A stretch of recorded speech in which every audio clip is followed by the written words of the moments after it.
رب اشرح لی صدری ویسر لی امری واحلل عقدۃ من لسانی یفقہوا قولی رب زدنی علما اللہم صلی علی محمد۔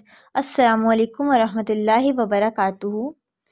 امید ہے آپ سب لوگ ایمان و صحت کی بہترین حالت میں ہوں گے انشاءاللہ۔ اللہ تعالیٰ آپ لوگوں کو اپنی محبت کے ہر دم حصار میں رکھے، آمین ثم آمین۔ آج الحمدللہ ہمارا ہے 12واں رکوع، اور ہم نے کل کے رکوع میں دیکھا تھا کہ ہمیں دنیا کی آرزو نہیں کرنی، ہمیں دنیا کا حریص نہیں بننا، ہمیں قرآن کو، ہمیں اپنے پاس دی گئی کتاب کو مضبوطی سے تھامنا ہے۔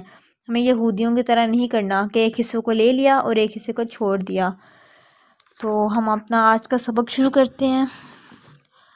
آج کا سبق سٹارٹ کرتے ہیں۔ اعوذ باللہ من الشیطان الرجیم، بسم اللہ الرحمن الرحیم۔ قل من کان عدوا للجبریل، آپ ان یہود سے کہہ دیجئے کہ جو شخص جبریل کا دشمن ہے، اسے معلوم ہونا چاہیے کہ جبریل ہی نے تو اس قرآن کو اللہ کے حکم سے آپ صلی اللہ علیہ وسلم کے دل پر اتارا ہے، جو اپنے سے پہلے کتابوں کی تصدیق کرتا ہے، اور اس میں مومنوں کے لیے ہدایت اور کامیابی کی خوشخبری ہے۔ اچھا، یہ یہود تھے نا، یہ حضرت جبرائیل علیہ السلام جو کہ فرشتے ہیں، جو کہ نبی پاک صلی اللہ علیہ وسلم کے پاس وحی لے کے آتے تھے، پیغامات لے کے آتے تھے اللہ تعالیٰ کے، ان سے دشمنی انہوں نے رکھی ہوئی تھی۔ وہ یہ سمجھتے تھے یہود کے جو جبرائیل علیہ السلام ہے وہ ہمارے دشمن ہیں۔ وہ کہتے تھے کہ یہی وہ فرشتے ہیں جو کئی بار ہم پر عذاب اور ہمارے دشمنوں کو ہم پر غالب کرتے رہے ہیں۔ یعنی کہ جب وہ لوگ اللہ کی نافرمانی کرتے تھے یہود، تو ظاہر سی بات ہے تو دوسرے قوموں نے تو جیتنا تھا، اللہ تعالیٰ نے ان کو سزا تو دینی تھی، کیونکہ یہ لوگ ہم لوگوں پہ خاص کرم ہے اللہ تعالیٰ کا اور اللہ تعالیٰ کے نبی پاک کی دعا کا کہ ہمیں عذاب نہیں ملتا، ہمارے پاس مہلت ہے ہماری آخری سانس تک۔ لیکن جو پہلی قوموں پہ نا جیسے وہ گناہ کرتے تھے یا کچھ کرتے تھے نا، فوراً سے نا عذاب آ جاتا تھا، فوراً سے اللہ تعالیٰ ان کے لیے سزا تجویز پیش کر دیتے تھے۔ تو وہی ان کو لگتا تھا کہ جبرائیل ہمارا دشمن ہے۔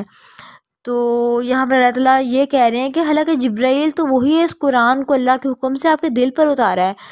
یعنی کہ جو حضرت جبرائیل، جو شخص اللہ پر ایمان لاتا ہے نا، اس کو اللہ کے بھیجے گئے ہر فرشتے پر بھی ایمان لانا ہے، اللہ کے بھیجے گئے ہر نبی پر بھی ایمان لانا ہے، اللہ کے بھیجے گئے ہر کتاب پر بھی ایمان لانا ہے۔ یہ نہیں کہ جو ہمارے خلاف ہو جائے اس کو ہم لوگ اپنا دشمن مان لیں۔ اسی طرح ہمارے لیے بھی جب ہمارے اللہ تعالیٰ کے کوئی نیک بندے ہمیں قرآن کی دعوت دیتے ہیں یا کوئی اچھی بات بتانے کی کوشش کرتے ہیں، تو ہمیں اس سے نفرت نہیں کرنی اور یہ نہیں سمجھنا کہ وہ ہمارے دشمن ہے، ہماری دنیا خراب کر رہا ہے، بلکہ وہ اللہ تعالیٰ نے تو بھیجا ہوتا ہے ہمارے لیے، جس طرح حضرت جبرائیل کو نبی پاک کے لیے بھیجا تھا وحی کے لیے، اسی طرح اللہ تعالیٰ نے اپنے نیک بندے بھی تو ہمارے لیے بھیجے ہیں نا، جو ہمیں قرآن سناتے ہیں، سکھاتے ہیں، سمجھاتے ہیں، سنتے ہیں، سناتے ہیں۔ تو ہمیں بھی ان سے نفرت نہیں کرنی، ہمیں ان سے دشمنی نہیں پالنی۔ کیونکہ وہ اللہ کے بھیجے گئے بندے ہیں، اللہ ہم سے محبت کرتا ہے، اسی لیے ہمارے لیے خوشخبریاں بھیجتا ہے۔ اور آگے اللہ تعالیٰ کہتے ہیں اس میں مومنوں کے لیے ہدایت اور کامیابی کی خوشخبری ہے۔ یعنی کہ یہاں پہ تو حضرت جبرائیل کی بات ہو رہی ہے نا، اگر ہم لوگ اپنی طرف سے دیکھ رہے ہیں جو ہمارے پاس اللہ تعالیٰ کے بندے آتے ہیں، کہ جو بھی ہمارے پاس اللہ تعالیٰ کی طرف سے ہدایت آ جائے، کامیابی آ جائے، یعنی کہ خوشخبری آ جائے، نور آ جائے، محبت آ جائے، علم آ جائے، یہ اللہ تعالیٰ کی طرف سے بھیجی گئی ہے، اور اس پر ہمیں صدقے دل سے یقین لانا ہے۔ کیونکہ آخرت کی ساری کامیابیاں، ساری نعمتیں ایمان والوں کے لیے ہیں، یعنی کہ مومنوں کے لیے۔ آگے اللہ تعالیٰ کہہ رہے ہیں کہ جو شخص اللہ کا اور اس کے فرشتوں کا اور اس کے رسولوں کا، جبرائیل کا اور میکائیل کا دشمن ہو، تو بلا شبہ اللہ تعالیٰ خود ایسے کافروں کا دشمن ہے۔ یہاں پر دیکھیں اللہ تعالیٰ اپنے پیاروں کی بات کریں کہ اگر وہ تم لوگ اس کو دشمن مان رہے ہو تو میں تمہارا دشمن ہوں۔ اللہ تعالیٰ ان سے اپنائیت دکھا رہے ہیں۔ جس طرح سے یہاں پر یہ بات ہو رہی ہے کہ حضرت جبرائیل سے دشمنی جو کی تھی یہودیوں نے، اللہ تعالیٰ ان کا جواب دے رہے ہیں کہ فرشتے تو اللہ کے حکم میں کوئی کام کر ہی نہیں سکتے ہیں، جو بھی فرشتے کرتے ہیں وہ اللہ کے حکم سے کرتے ہیں نا۔ تو اللہ تعالیٰ کہتے ہیں جو فرشتوں کا دشمن ہے وہ دراصل اللہ کا دشمن ہے اور انکار کرنے والا ہے، اور جو فرشتوں سے دشمنی رکھتے ہیں وہ کافروں کی جو دشمنی ہے وہ پھر اللہ کی دشمنی میں حائل نہیں ہو سکتی ہے۔ کیونکہ جو لوگ اللہ، اسی طرح اگر ہم لوگ اپنے آپ کو دیکھیں نا، یہاں پہ جو لوگ اللہ کے دین کا کام کرتے ہیں، ہم لوگ اگر اس سے دشمنی رکھتے ہیں تو پھر ان ڈائریکٹ ہم لوگ اللہ سے دشمنی رکھتے ہیں۔ کیونکہ وہ اللہ کے دین کا کام تو اللہ کے لیے کر رہے ہیں نا، اللہ کی وجہ سے کر رہے ہیں نا، تو پھر اللہ تعالیٰ پھر اس کے دشمن بن جائیں گے جو اللہ کے بندوں کے دشمن بنیں گے. جس طرح اللہ نے یہاں کا جو فرشتوں کا، رسولوں کا، جبریل کا، میکائیل کا دشمن ہوگا، اس کا دشمن پھر میں ہوں. اسی طرح ہمیں اللہ کے نیک بندوں کا دشمن نہیں بننا، ہمیں اللہ کے بندوں سے محبت کرنی ہے. کیونکہ وہ اللہ کے بندے اللہ کے لیے کوششیں کرتے ہیں، اللہ کے بندے اللہ کے لیے پیغام آگے پہنچاتے ہیں. ان سے دلوں میں بغض نہیں رکھنا چاہیے، ان کے بارے میں غلط فہمی میں مبتلا نہیں ہونا چاہیے. کیونکہ اللہ کے بندے بھی محبت ہے اور اللہ بھی محبت ہے. اللہ کے بندوں سے شکوے نہیں ہوتے ہیں، نہ ہی ان سے رنجشیں ہوتی ہیں، نہ ہی ان سے کوئی بدگمانیاں ہوتی ہیں. کیونکہ نہ کیوں رہا نہ کیا بچا، ملا عشق ہوئی مہر بلب، تشنہ لب کو ملا جام صبر، خطب رنجشیں ہر شکوہ سلب.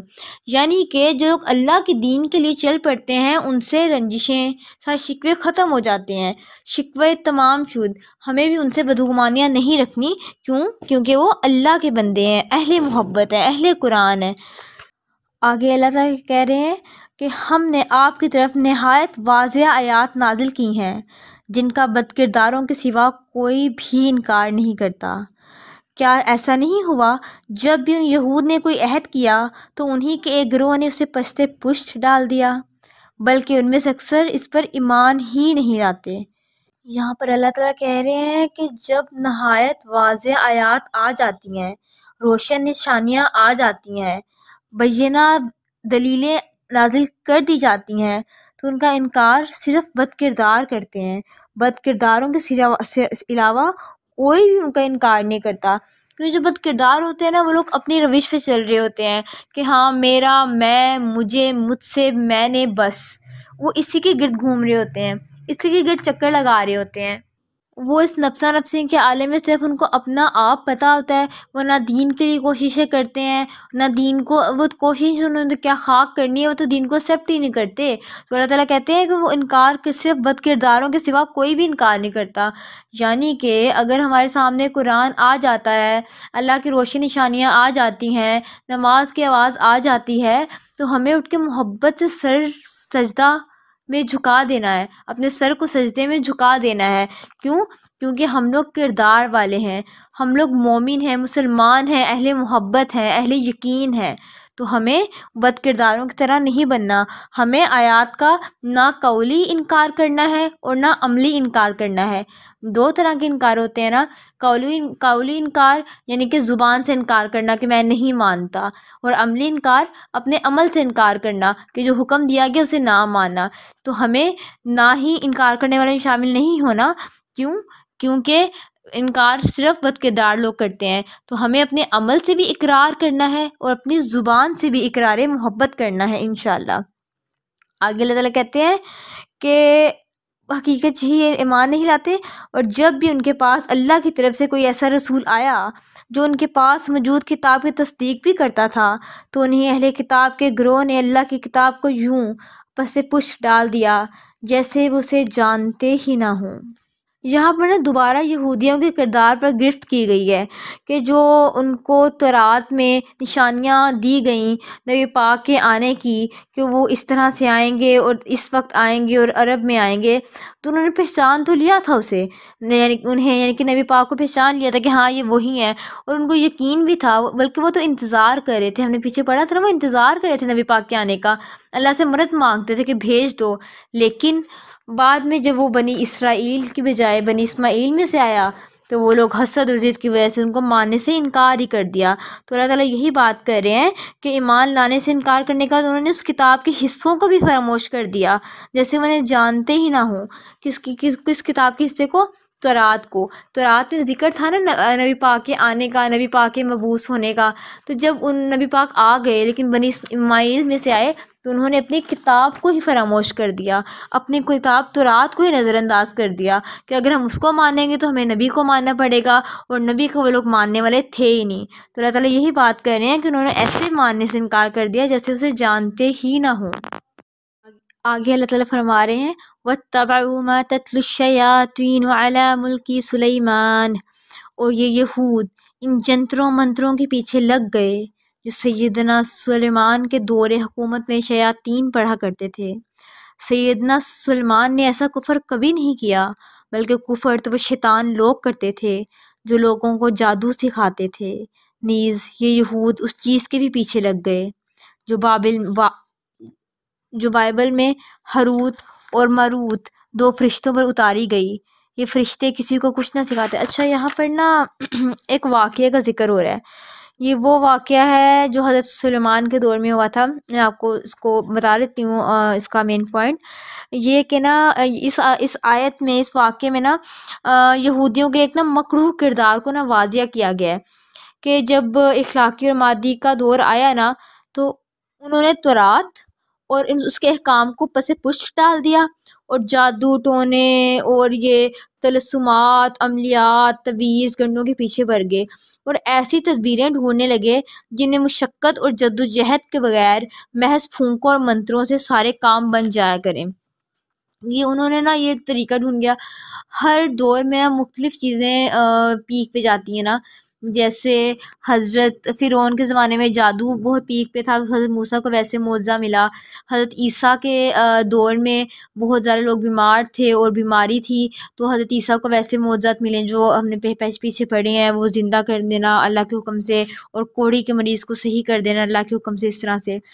تو ہر ایک کو، اور نبی پاک صلی اللہ علیہ وسلم کے زمانے میں شاعری اور زبان دانی بہت زیادہ تھی، تو نبی پاک کو فصاحت کا، یعنی کہ نبی پاک تو بالکل پڑھے ہوئے نہیں تھے نا، لیکن ان کو پھر اس چیز کا معجزہ ملا کہ جس شخص نے 40 سال بالکل بھی نہ پڑھا ہو تو وہ ایک دم سے اتنی اچھی بولنے لگ جائے۔ نبی پاک بہت اچھا بولتے تھے، تھوڑی بات کرتے تھے لیکن گہری بات کرتے تھے۔ اس طرح نبی پاک کے اور بھی بہت سے معجزے تھے۔ تو یہی ذکر ہو رہا ہے کہ حضرت سلیمان کے دور میں انہوں نے کیا کیا کہ تورات کو چھوڑ دیا، جس طرح آج کے دور میں ہم نے بھی قرآن کو چھوڑ دیا، قرآن کو ہم نے بھی پس پشت ڈال دیا اور ہم لوگ بھی جادو ٹونے، عملیات، تویز گنڈوں کے پیچھے پڑ گئے اور ہم لوگ بھی ایسی تدبیریں ڈھونڈنے لگے ہیں کہ بغیر کسی کوشش کے، بغیر کسی جدوجہد کے ہمارے بھی سارے کام بن جائیں۔ اور نا جو یہودی تھے نا، انہوں نے نا حضرت سلیمان پہ الزام بھی لگایا تھا، کیونکہ حضرت سلیمان کو جو معجزے عطا ہوئے تھے وہ اللہ تعالیٰ کی حکمت کے مطابق ایسے عطا ہوئے تھے نا جو جادو اور جادوگروں کے دسترس سے باہر تھے۔ مطلب کہ اللہ تعالیٰ نے جو سرکش جن تھے وہ حضرت سلیمان کے لیے مسخر کر دیے تھے، اور حضرت سلیمان جنوں سے کام بھی لیتے تھے مشقت والا نا، اور جو ہوائیں تھیں وہ بھی آپ کے لیے مسخر تھیں، وہ سیکنڈز میں تخت ان کا ادھر ادھر پہنچا دیتی تھیں بہت مسافت پر۔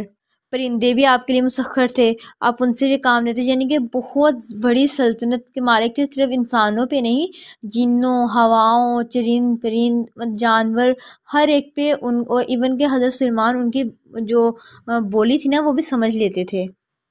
تو جادوگر جو جادو ہوتا ہے نا وہ نظر کا دھوکہ ہوتا ہے نا، تو وہ لوگ کہتے تھے کہ حضرت سلیمان جادوگر سے بھی کچھ آگے کے ہیں اور ان پہ الزام لگاتے تھے۔ تو یہاں پر اللہ تعالیٰ انہی کی سائڈ لے رہے ہیں، حضرت سلیمان کو کہتے ہیں کہ حضرت سلیمان نے تو ایسا کفر کبھی نہیں کیا، بلکہ کفر تو وہ شیطان لوگ کیا کرتے جو جادو کو سیکھتے سکھاتے تھے۔ تو اللہ تعالیٰ نے نا پھر ان کو بتایا کہ نہیں، حضرت سلیمان غلط نہیں ہے، تم لوگوں کے دلوں میں کھوٹ ہے۔ تو جو یہودی تھے وہ بھی اس چیز کے پیچھے لگے، تو اللہ تعالیٰ نے آزمانے کے لیے کہ واقعی لوگ جادو بھی یقین رکھتے ہیں کہ نہیں، اللہ تعالیٰ نے 2 فرشتوں کو بھیجا، ہاروت اور ماروت۔ وہ آئے تو اللہ تعالیٰ نے ان کو کہا، یہ آیت میں بھی ہے کہ یہ اللہ تعالیٰ آیت میں کہہ رہے ہیں کہ وہ فرشتے کسی کو کچھ نہ سکھاتے جب تک یہ کہہ نہ لیتے کہ ہم تو تمہارے لیے آزمائش ہیں، سو تو کافر نہ بن۔ پھر بھی یہ لوگ ان سے ایسی باتیں سیکھتے جس سے وہ مرد اور اس کی بیوی کے درمیان جدائی ڈال سکے۔ اللہ تعالیٰ نے آزمانے کے لیے کہ واقعی ان کے دل میں جادوگری نکل گئی ہے یا نہیں نکلی، تو اللہ تعالیٰ نے ان کے پاس فرشتے بھیجے چیک کرنے کے لیے اور فرشتوں کو بلکہ بتایا بھی کہ تم لوگ ان کو بتانا پہلے کہ ہم لوگ تمہارے آزمائش کے لیے ہیں، سو جادو نہ سیکھو، کافر نہ بنو۔ اور یہاں پر ہے کہ ان فرشتوں کو حکم دیا گیا تھا کہ کوئی اگر شخص بھی سیکھنے آئے تو اس کو اچھی طرح خبردار کر دینا کہ کفر کا کام ہے، انکار کرنے والوں کا کام ہے، کہ ہم محض تمہیں آزمانے کے لیے آئے ہیں، لہذا تم کفر کا ارتکاب مت کرو۔ پھر بھی اگر کوئی سیکھنے پر، جیسے جو لوگ ان کے پاس جادو سیکھنے آتے تو فرشتے ان کو پوری طرح متنبہ کر دیتے تھے، لیکن وہ پھر بھی باز نہ آتے اور ان کے پاس آ کے سب کچھ سیکھنے کی التجا کرتے، فورس کرتے انہیں۔ اور یہاں پر یہ ایک اور بات واضح ہو رہی ہے کہ وہ ایسی باتیں سیکھتے ہیں جن سے وہ مرد اور اس کی بیوی کے درمیان جدائی ڈال سکیں۔ یہ ان تماشا بین میں نا سب سے زیادہ اکثریت ایسی تھی، ایسا زیادہ سیکھتے تھے جو میاں اور بیوی کے درمیان جدائی ڈالیں، اور پھر یہ ان کا سب سے پسندیدہ شیوا تھا۔ وہ ایک حدیث میں بھی آتا ہے نا کہ ابلیس سمندر میں اپنے تخت پر بیٹھا رہتا ہے اور اپنے چیلوں کو ملک میں فساد پیدا کرنے اور لوگوں کو گمراہ کرنے کے لیے روزانہ بھیجتا رہتا ہے۔ شام کو یہ سب اکٹھے ہو کر ابلیس کے حضور اپنے اپنے کارنامے بیان کرتے ہیں۔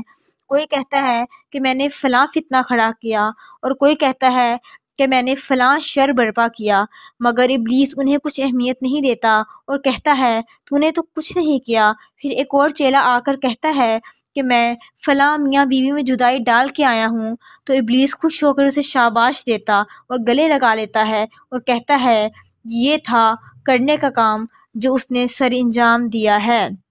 اگر یہاں پر ہم غور کریں نا تو ہمیں یہ بات سمجھ میں آتی ہے کہ جو موسٹلی لوگ ہوتے ہیں وہ میاں بیوی کے درمیان جدائی ڈالنے کا عمل سیکھتے تھے، اور حالانکہ صرف اس لیے تاکہ ان میں جدائی ڈل جائے اور خاندانوں میں نفرتیں پیدا ہو جائیں، فتنے پیدا ہو جائیں۔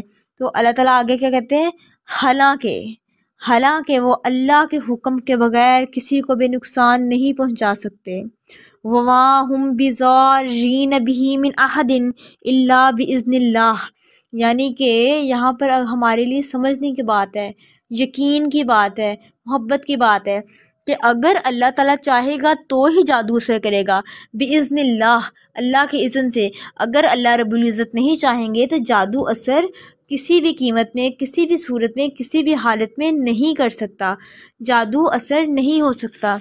جادو ہم لوگ نا جادو سے بہت ڈرتے ہیں اس دور میں، اور مطلب یہ سب کچھ نا، جبکہ اگر ہمارا یقین ہو نا کہ اللہ تعالیٰ کے حکم کے بغیر کہتے ہیں کہ اگر ساری قرآن کی آیت ہے، اللہ تعالیٰ مجھے معاف کرے، اگر ساری دنیا بھی تمہیں نقصان پہنچانا چاہے اور اللہ نہ چاہے تو تمہیں کوئی بھی نقصان نہیں پہنچا سکتا، اور اگر ساری دنیا بھی مل کے تمہارے ساتھ بھلائی کرنا چاہیں اور اللہ نہ چاہے تو تمہیں کوئی بھلائی نہیں پہنچا سکتا۔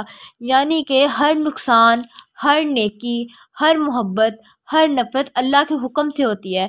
اللہ چاہتا ہے تو جادو ہوتا ہے۔ اللہ تعالیٰ نے ویسے ہمیں جادو سے بچنے کے طریقے بھی بتائے ہیں۔ جب نبی پاک پر جادو ہوا تھا تو نبی پاک نے کیا کیا تھا؟ جب نبی پاک پر جادو ہوا تھا تو نبی پاک نے پر اللہ تعالیٰ نے سورہ ناس اور سورہ فلق اتاری تھی، اور اسی طرح اللہ تعالیٰ نہ چاہے نا تو ہمیں کوئی بھی نقصان سے بچا نہیں سکتا، اور اللہ تعالیٰ چاہے تو نقصان پہنچا نہیں سکتا۔ ہم لوگ، ہماری ذات، ہمارے خواب، ہماری محبتیں، ہمارے اپنا سب کچھ، ہماری بزنس تک اللہ کے ہاتھ میں ہے، اور اللہ تعالیٰ کے ہر کام میں مصلحت ہوتی ہے۔ اگر ہمیں کوئی نقصان پہنچتا ہے نا تو یقین جانیں، اپنے اندر اتنا یقین پیدا کریں کہ اس میں اللہ تعالیٰ کی مصلحت ہوگی۔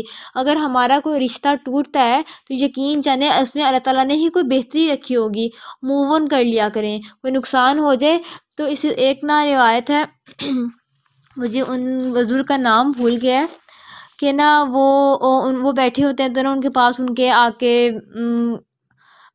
شاگرد کہہ لیں، وہ آ کے کہتے ہیں کہ نا آپ کے نا جو کشتی میں سامان تھا نا وہ نا ڈوب گیا اور نا تباہ ہو گیا نا کشتی۔ وہ نا کچھ دیر کو رکتے ہیں، پھر کہتے ہیں الحمدللہ۔ تو کچھ دیر بعد نا پھر دوبارہ سے وہی شاگرد وہ آ کے کہتے ہیں کہ نا وہ جو آپ کا کشتی کا سامان تھا نا وہ نہیں ڈوبا، خبر نا جھوٹی تھی، مطلب نا ہمیں غلط پتہ چلا تھا نا۔ تو پھر سوچ میں کہتے ہیں الحمدللہ، کہتے ہیں نقصان ہوا تھا آپ نے تب بھی الحمدللہ کہا، مل گئی آپ نے تب بھی الحمدللہ کہا، تو مطلب نہ کوئی بہت زیادہ خوشی، نہ کوئی بہت زیادہ غم۔ کہتے انہوں نے کہا تھا مطلب میرا یقین ہے کہ نقصان میں بھی اللہ کی مصلحت ہوگی، تو میں نے کہا الحمدللہ، اللہ نے چاہا تو ہو گیا، واپس مل گئی، اس میں اللہ کی مصلحت ہوگی، تو میں نے دیکھا الحمدللہ تو ہو گیا۔ تو ہمیں اپنے رب کی ذات پہ اتنا یقین رکھنا ہے کہ اللہ نہ چاہے، اللہ چاہے گا تو ہی جادو ہوگا، ورنہ ہم پر کوئی بھی جادو اثر نہیں کر سکتا۔ اور ہمیں تعوذ، سورہ فلق اور سورہ ناس اپنے پڑھ کے رات کو جیسے نبی پاک پڑھ کے سوتے تھے ہمیں پڑھنی ہے، تاکہ اور ہمیں صبح شام کے اذکار پڑھنے ہیں، تاکہ ہم لوگ حفاظت کی دعائیں پڑھنی ہیں جو مستون ہیں، تاکہ ہم لوگ ہر شر سے محفوظ رہ سکیں۔